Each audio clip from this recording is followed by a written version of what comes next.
In acqua c'è la seconda serie, presentiamo gli atleti ai blocchi di partenza per la serie numero 1.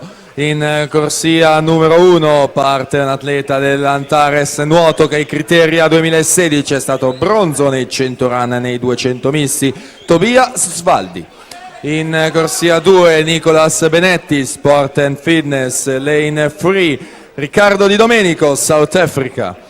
In corsia numero 4 per l'anno 2000, i criteri di quest'anno, il titolo nei 100 stile libero e l'argento nei 50. In Coppa Komen 3 argenti, una medaglia d'oro di staffetta, Francesco Peron, Sporting Club Noale.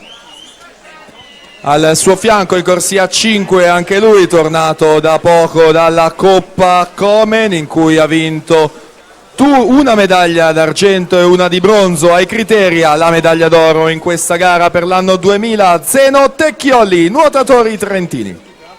In corsia 6 Davide Romano, Rari Nantes Trieste, Lane 7 Arian Macchia, India. In corsia 8 Luca Pidoccia, Idros.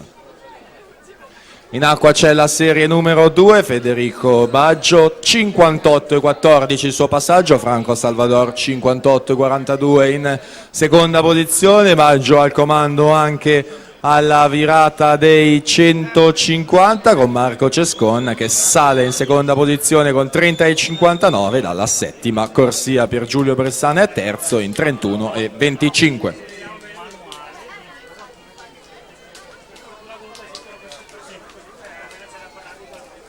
Ultime bracciate di questa serie numero 2, in corsia 3 Federico Baggio, 1,59,47, quindi il miglior tempo rimane quello di Alessio Gerardini, 1,55,27. Alla partenza abbiamo la prima serie.